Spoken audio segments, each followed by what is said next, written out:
Well, it looks like it's 1 o'clock, so we're about ready to start. As with any kind of technical thing, we seem to be having some technical difficulties today with our cameras, so we're going to be doing this just audio, but we still have some great speakers, and I'd like to thank everyone for joining us today. My name is Hanson Longfill, and I'll be the moderator. I have a couple of housekeeping items. Everybody's going to be muted until the Q&A portion of the webinar is over. You may drop questions into the question box for me to take a look at and ask at the end. The pandemic has brought multiple effects on businesses, and today we have 2 PSP owners with us to discuss how their companies have evolved in the past year and are growing. Theresa Cloutier is the managing partner and senior vice president of marketing and customer service and customer experience in DMM located in Scarborough, Maine. Doug Switzer is the owner of Vision Direct located in Indianapolis, Indiana. I'd like to introduce our president, Gautam Kanwar, for a few opening remarks. Thank you, Hanson. Little sorry, guys, that our cameras do not work today. We were very much looking forward to seeing everybody, but technology. On behalf of all BelWo team, let me welcome our very cool panelists, our customers, our prospective customers, partners, and competitors. I think my friends Theresa and Doug have decades of experience in the industry. My guess is I was still in high school when they were running shops, various sized, all over the country. We as a company were introduced to customer communications way back in 2004 at a Blue Cross Blue Shield facility of New York. It was a Xerox managed services location. And over the last 16, 17 years, we are very proud that we got to work with some of the finest people and some of the best print service providers, both PSPs and implants. We are mostly a IT side company. We understand enough about machinery on the floor, the inserters, camera systems, MRDF, barcodes and all, to support the print operations on the floor, but we stay focused on the north of actual printing, the all creation of files and all. So typically our services for the PSP areas are workflow automation, your document composition through Quadient, OpenText, etc. Integrations with USPS, billing, inventory, and all. PSP market is very important for us, and we have tried to choose topic for this webinar that would be relevant to a lot of folks. We are hoping you will get to learn lots of cool tricks. And please do provide us your feedback and also give us ideas on what would be helpful for you guys in future, because we want to continue going in this series, bringing very cool people from industry from whom all of us could learn and grow from. So without much further delay, let me give the control back to Hanson, and let's all enjoy a great webinar. Thank you so much. I don't know if it's a webinar now or a conference call, but you know, you gotta be able to roll with technology. Thank you, Gautam. And first, I want to take time also to thank both Theresa and Doug. I know you have busy schedules. I know you both have companies that are growing, and Theresa, I'd just like to know if you could give us a high-level overview of DMM and your role within the company. Certainly. Thank you for inviting me to join today. DMM is a 38-year-old privately held document solutions provider. The company was started actually by my father over 37 years ago. We started out as a data service bureau and a direct mail provider servicing businesses in northern New England, developing databases, data hygiene, data processing. And then as document composition technology became more mainstream and customization became more cost effective, and the evolution of marketing away from mass marketing to more one-to-one customizable marketing, we evolved as a service provider specializing in data driven transactional print and mail, and variable data printing. So today, our business is 80% transactional, 20% direct mail. Transactional, by that I mean statements, invoices, explanation of benefits, 401k plans, that sort of thing. I've been working with the company for over 20 years. I started out in customer service and marketing, and now I manage those areas. Well, thank you, Theresa. And I think you're being you're definitely downplaying. I know that you've gone from all the way from reception all the way down the line, so you know pretty much just about everything, right? You've been working in print mail since you were what, 5? Yeah, welcome to family business. Yeah, exactly. And Theresa, how big is your facility? We have 2 facilities. Our corporate head, we have a 60,000 square foot facility in Scarborough, Maine, and a 62,000 square foot facility in North Wales, PA. And we do load balancing back and forth. We have over 125 employees, and I think we do about 6 million images a day. Wow. And Doug, can you give us a high-level overview of your company, Vision Direct, and your role? Sure. Yeah, high level. Vision Direct, we're family owned as well. I started in the mid-90s after working for a large direct mail company here in Indianapolis. Started out as a one-man consulting effort, turned it into a full service, variable data driven. I consider myself a market service provider, mail service provider rather. But back in the day when I started, there were printers and there were mailers, and of course all that's changed. But I chose to focus on technology-driven marketing mail, and to a lesser extent, statement processing. So where Theresa's business is 80-20, I'm the exact opposite. I'm 20% statement work and 80% marketing mail. I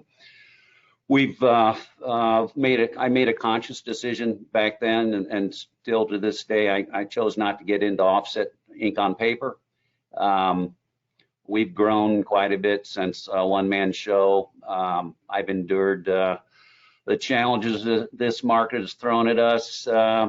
We built our custom building back in 2004, and I was fortunate enough to buy enough land to plan for an expansion, which we did in 2019 and 20.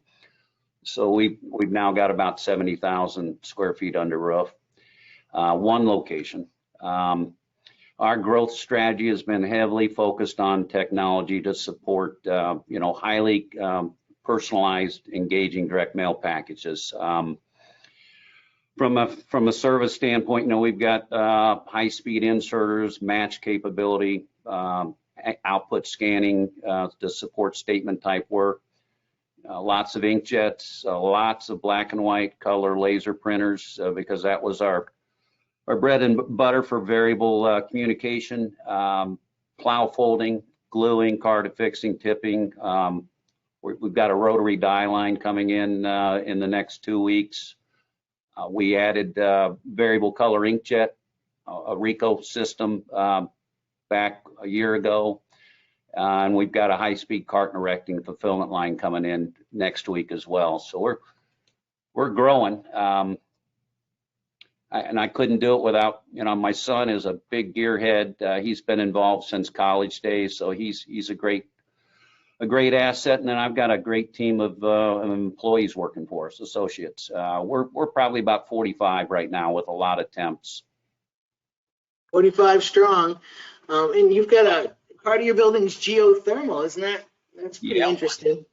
Yeah, when we built the original building, it was geothermal. We obviously have a strong recycling effort. We've actually got a victory garden in the back too. So wow, definitely gonna have to come out and see that. So we heat the warehouse with recycled oil. So we've got some green initiatives going.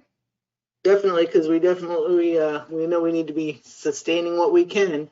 I have a question for you. with regard of at the start of the pandemic, what were some of the challenges you faced regarding keeping your team safe and continuing to meet deadlines? You want to take that, Theresa, and I'll follow, or? Ladies first, Theresa.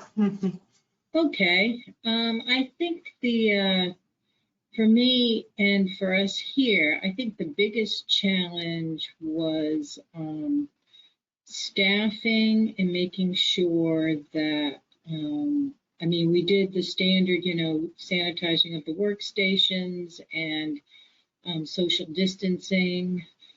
But I think the flex staffing and encouraging people, if they didn't feel well, to stay home and not come into the office, which sometimes led to them having to get tested, because we didn't want people coming back in if they weren't tested properly, which led to quarantining. Because although we had staff outside the company come down with the virus, no one brought it into the company. So it was really critical on a daily basis that we communicate with our internal staff about making sure that they were safe in the outside world and they didn't bring it in here. And people were pretty good about it. We never had a case transfer internally.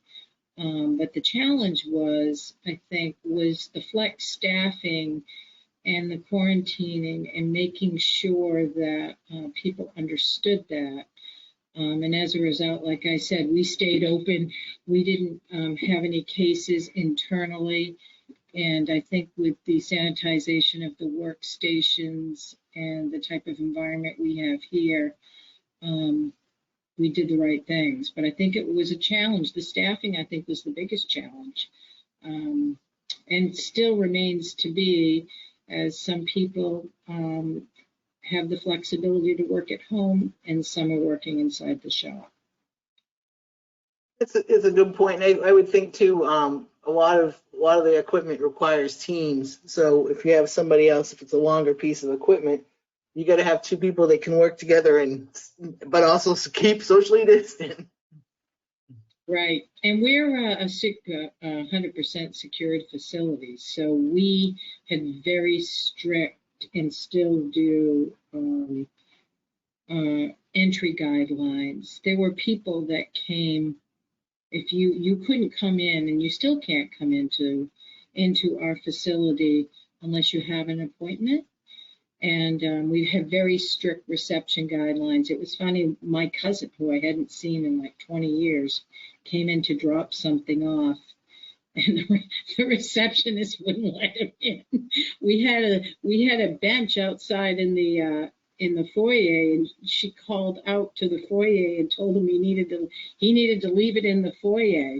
So, but it was kind of ironic that it was a family member, but they were not allowed in. So I think that keeping the strict, entry guidelines and making sure that people didn't come to work when they didn't feel well, I think that really helped a great deal.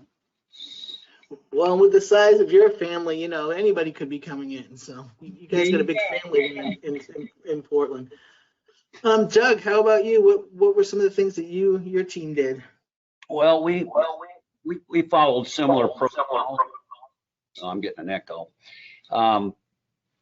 Our biggest challenge was we pulled the trigger on a new building back the fall of 2019, and we had a aggressive growth plan scheduled plan for 2020, and it certainly didn't include the uncertainty of the pandemic. So when we broke ground in the fall of 19, and we were building this building, installing this press, all during COVID. So although we're a secure facility, I hate to say it, but all bets were off when we were opening up one side to the other, and inundated with contractors. The RICO team, we had a RICO team in here for 2 months, working 7 days a week, living out of a hotel, just getting the press line installed. So,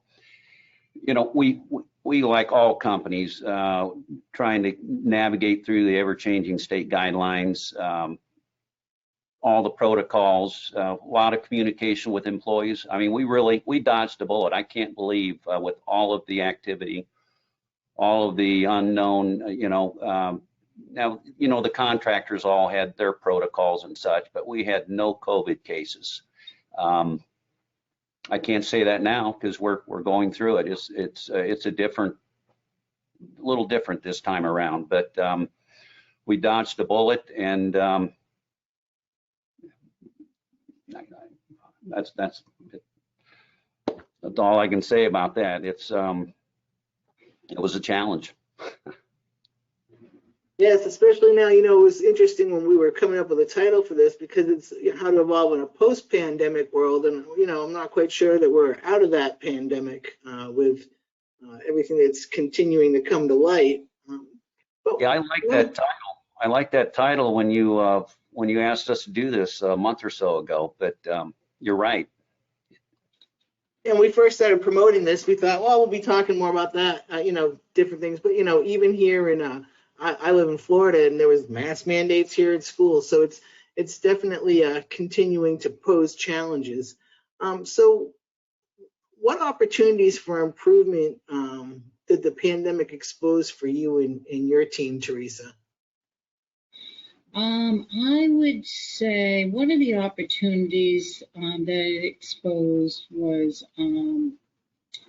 we found it was an opportunity to work with our supply chain partners more closely.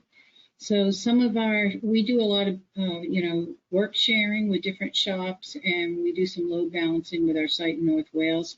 Some of our supply chain partners had staffing issues when they were hit. So it was an opportunity for us to do more business. So we did get some work out of it. I think one of the other opportunities was with staff alternating working from home and office, which we tried to do to be respectful of their positions. We had to do a lot more cross training on accounts because I run the customer service team. So I think it was an opportunity to cross train staff and expand their skill sets, and that kind of gave us a deeper bench. Now we're flex staffing all the time. We have some of the customer service staff have kids that have different varying needs going to school, and sometimes parents have to stay home and teach from home. So I think we're stronger that way. It gave us an opportunity to strengthen our skill sets.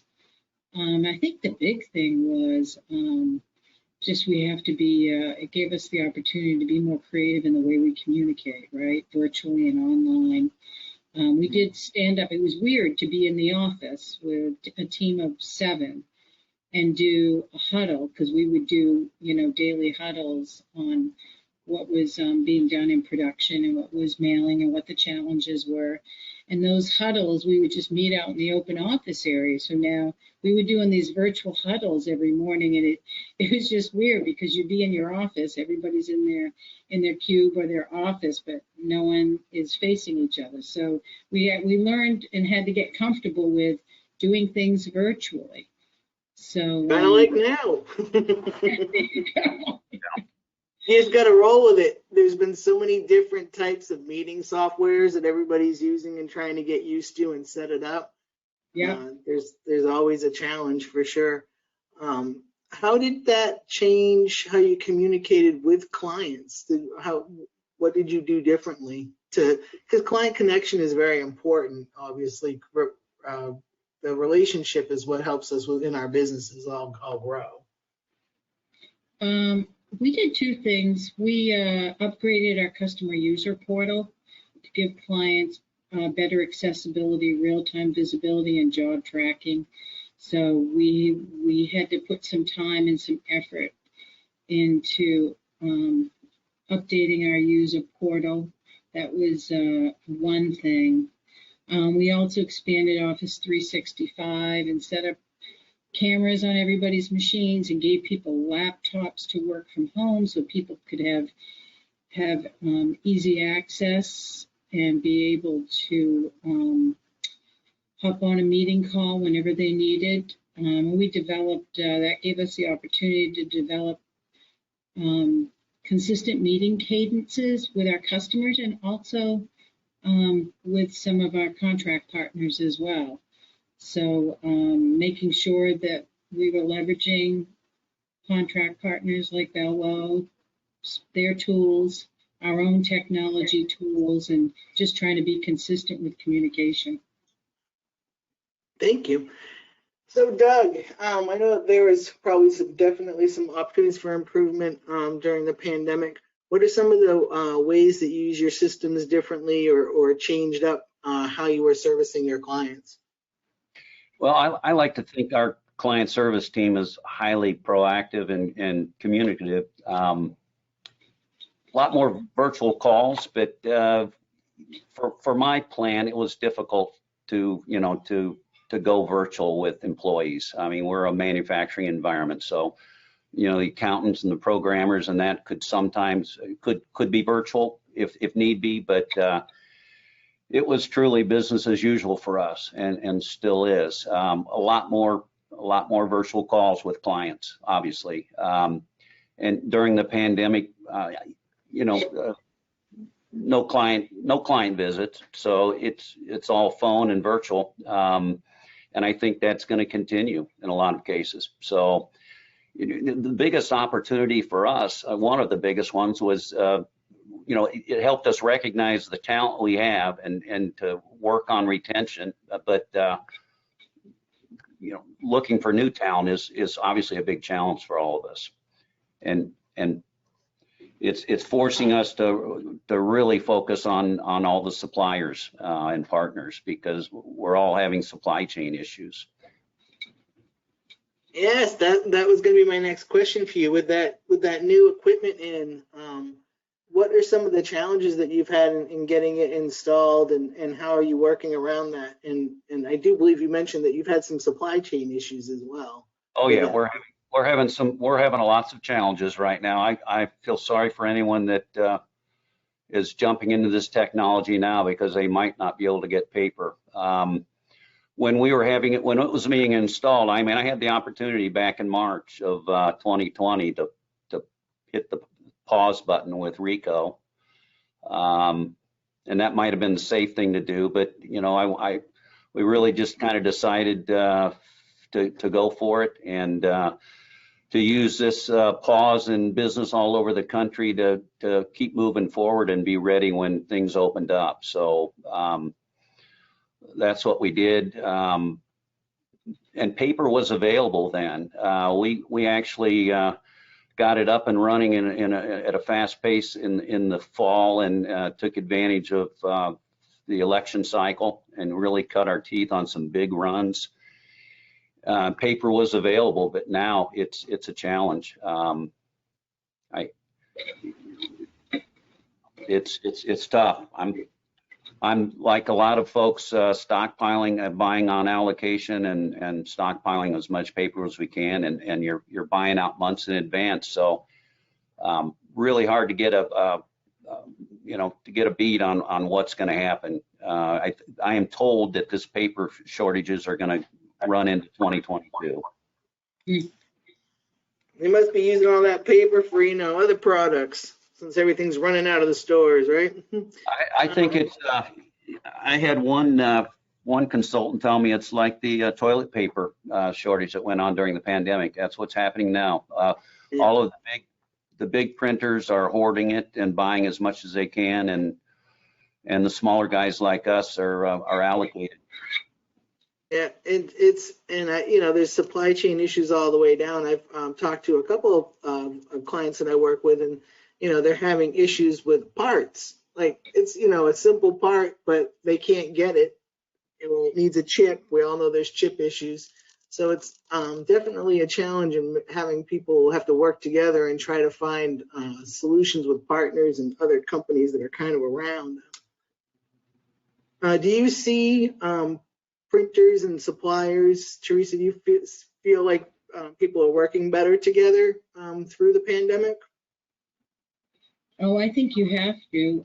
Yes, I think that's been one of the positives that's come out of it.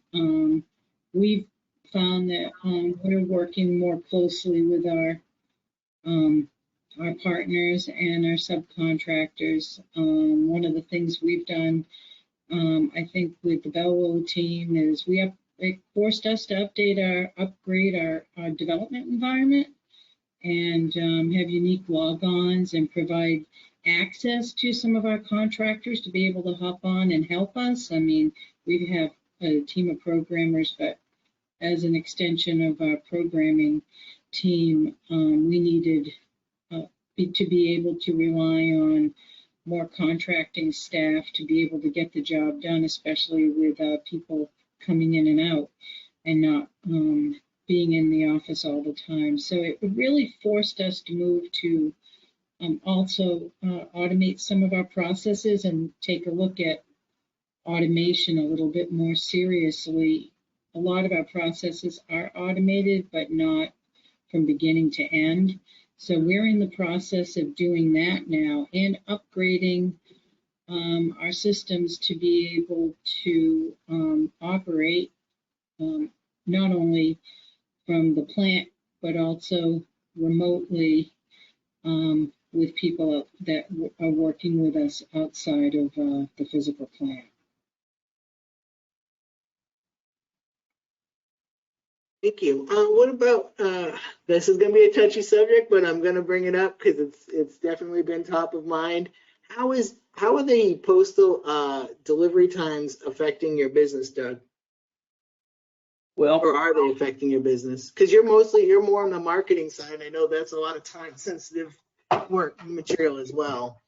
yeah, well, I tell you, a lot of our work is drop ship. I mean, we're focused in homes. We're focused in homes, heavily relying on the trucking industry, and truly that is a challenge. I mean, just today, FedEx said they don't have enough room on the trucks for scheduled appointments. So it's thank goodness I'm not shipping all the way to the West Coast frequently, because I mean, there's just so many things affecting trucking right now, and so that has a cascading effect on mail delivery. But I will say this, we've got some major accounts. I've got one major account where we're in 12 markets across the country. Everything is tracked, and we are getting nearly first class service.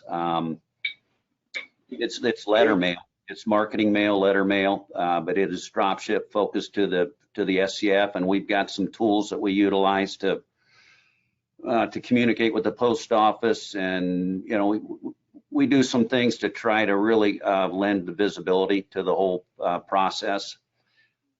Yeah, and I think everybody knows that it's running slower. But I don't know about you, but I've noticed a lot. My mailbox is quite full of marketing mail recently, and it hadn't been for a while. So it does seem like that is picking up. No, I think it's obviously it's a great channel and unrivaled. I see the metrics between email with one of our clients. I mean, I see the response rates, and nothing has a tail, a direct response curve like tangible mail. So. What about you, Theresa? How has the extended delivery affected your business? Because I know a lot of yours also has SLAs, and there's certain days that things need to get into people's hands when you're looking at transactional. We have found that there's been some delays with some mail. Not all mail seems to be delayed. We did some first class mail, probably I'd say back in June. We tracked it was, could take up to 2 weeks to get delivered. That's very long for first class mail.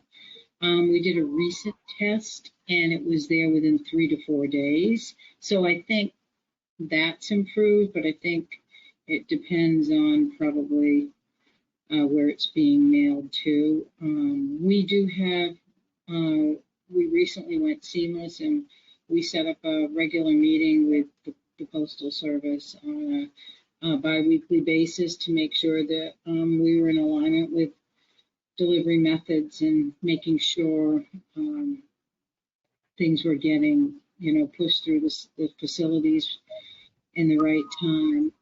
So we're trying to stay on top of it. I think it really varies, but I have seen more marketing mail in my box, and I think people are comfortable, doing, mailing through the postal service. One thing that's been a challenge internally is that a lot of our customers are still working at home. So if we want to reach out to them through the mail, we've been asking them, we did a little survey, how are you getting your mail at the office? Some customers are saying, well, I go in every 2 weeks and pick up my mail, because we certainly want to be utilizing the medium that we promote, and we want to reach customers through the mail.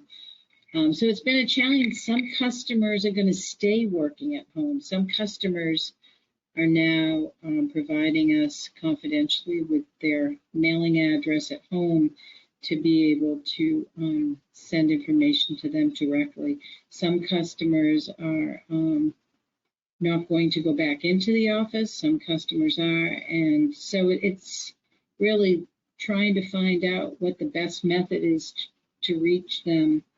Obviously, we have email and we have digital, and we have the phone, but it's been a challenge trying to figure out, who needs to be, connected with through their business address and who needs to be reached out to at home. So with our top customers, we've had to ask that question. I know for me, it's been difficult. I'm used to traveling and being able to meet clients and check out their facilities. And, Theresa, I'm Italian, I'm a hugger. So, this has been a challenge, just not being able to connect with people. And I see it definitely. I think the mail is definitely a way to connect. And I think that, you're definitely having to use all different channels. So it's definitely bringing in the CCM and omnichannel a lot quicker than expected. Eventually, we're going to enter a new normal in business, but the effects of the crisis may linger for longer. What does recovery in print service look like to you, Theresa? I think one change is managing multiple addresses for the customer, as people are still flexing, working from home and work. I think utilizing the different delivery channels, whether it be virtual meetings, digital, reaching out to customers digitally through email or social media, reaching them through the mail, and sometimes just regular conference calls seem to work. So I think we're having to balance more different ways to reach out to customers, to get our message across and make sure we're meeting their needs more specifically. I think it's taken, adding the digital offerings definitely, along with using our own medium. I think being creative and trying to keep things on track with consistent communication efforts, consistent meetings. We've developed meeting cadences with all of our clients, and we're trying to make sure that we stay on top of things and that we're talking to them on a regular basis. So I think to your point, the multi-channel efforts are more important now than ever. I did do some email communications. Our email communications to our customers are definitely getting read, and our direct mail communications are too. We did a recent one. I don't have all the response data back from that, but it'll be interesting to see. But I think having a mix in the way we communicate is one way that we can stay on top of things and make sure we're meeting our customers' needs. And how about you, Doug? What's your new normal looking like? And, what does recovery look like, you think, for the industry going forward? Well, the new normal for us, I think, is going to be continued investment in technology and automation that makes us more efficient. I mean, the machinery that we're buying now, inserters. We've got an inserter that got installed last week that literally runs 2.5 times as fast as the other ones, and it's auto setup. So we're investing in technology that is going to account for the labor pool, the reduced labor pool, and bringing folks on quickly so that they can work in production. The same with like the inkjet press. I mean, I am told that a lot of these printers, when a pressman retires, they're potentially going to retire the press. Granted, it's a spend, but this technology that we have, I've got 2 guys that were very sharp but didn't have industry experience, and in a couple of weeks, they're running this press. They're trained, and we're producing, offset quality work. So I think that's the new normal for us. Is folders the same way. You can get folders with auto setups. That's going to be the trend for us. The new normal is to constantly invest in technology to deal with labor issues. Continue to develop strong partnerships. I mean, I can't say, I know this is not a sales pitch for BelWo, but the automation tools that they've exposed us to have allowed us to onboard clients with some pretty tough projects and work in kind of a lights out environment. So surrounding yourself with good partners and good information in the trade associations and such is just going to make it stronger. I don't have a crystal ball though. Yeah. As I look at what's going on around the country right now, it's really, if someone says they know what's going to happen and what market conditions are going to be like in 3 months, I mean, my hat's off to them. But I'm an eternal optimist, or I wouldn't have done some of the things that I've done. So, but I don't take anything. You definitely are, Doug. I really would like to thank both you and Theresa for sharing today, because you're definitely giving us a positive outlook, but you're like cautiously optimistic. And I think that's where we need to be, is always looking towards the future. And this is definitely bringing our industry overall to more automation and smarter equipment.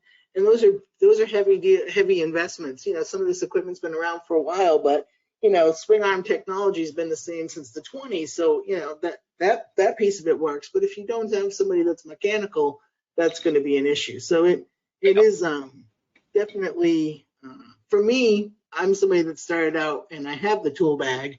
So for me, I understand how it runs, but I think that it is refreshing to be able to be able to get people trained in a few weeks and be able to understand what they're doing. Definitely not all the postal regulations, but at least running the equipment, right? Yep. One of the questions that we had, because we're finished up with my questions, one of the questions from the audience was, how are you staffing up at this point? So how are you meeting your staffing demands?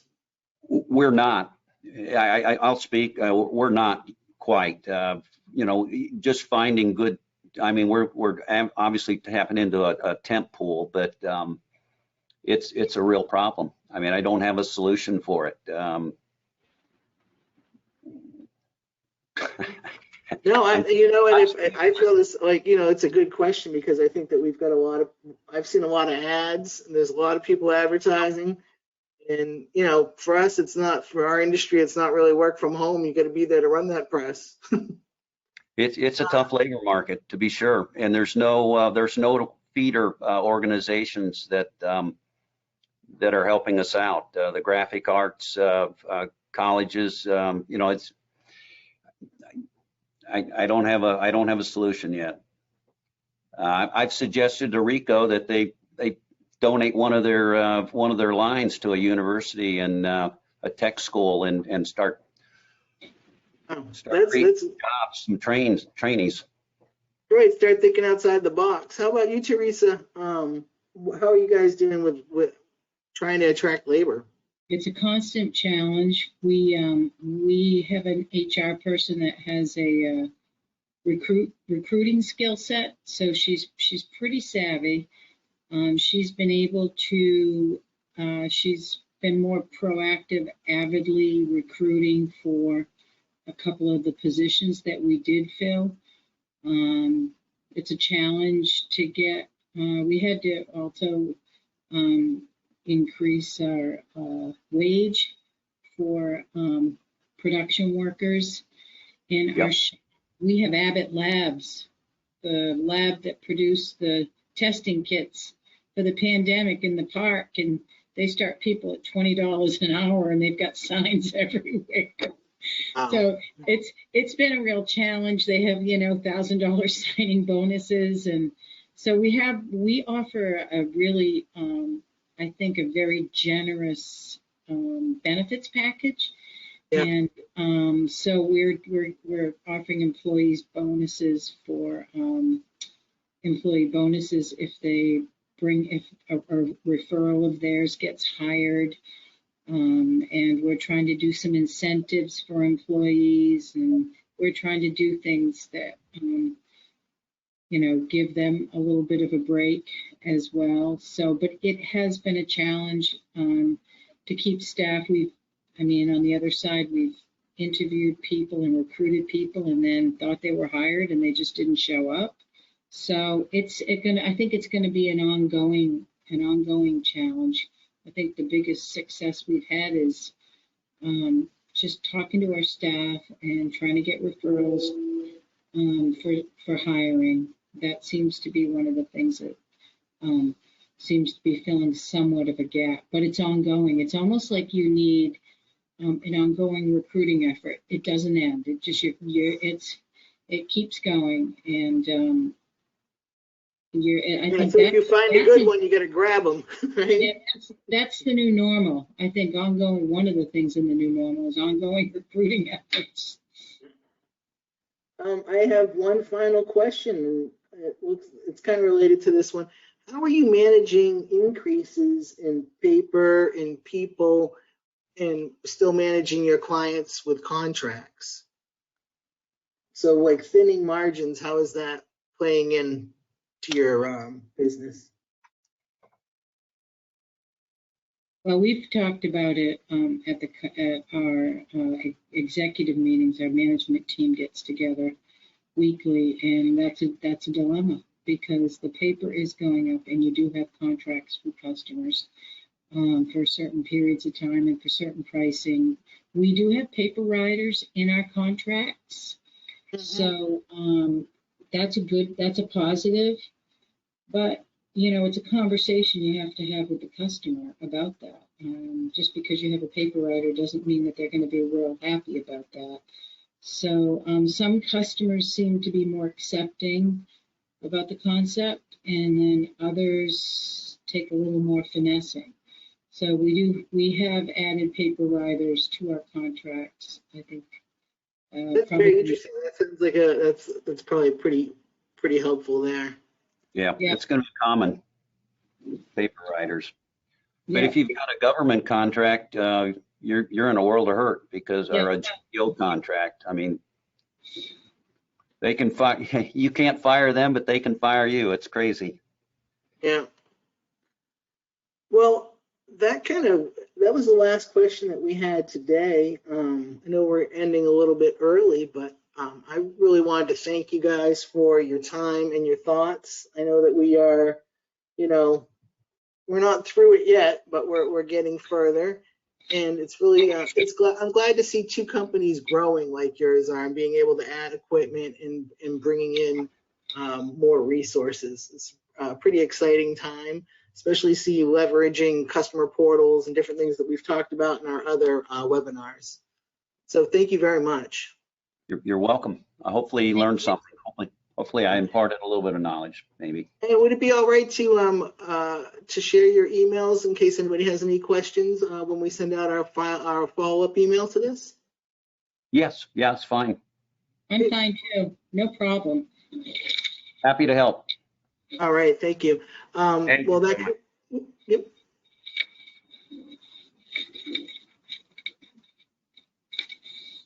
Gordon, did you have any final comments? No, I think I learned a lot. It was a lot of fun, and I hope our audiences enjoyed as well. And thank you, Theresa and Doug, for agreeing to answer further questions and for sharing your emails. Really, really appreciate that. I'm very Very happy to well. have you guys here. We appreciate the partnership. Thank you, sir. Thank you so much, everybody. This was fascinating.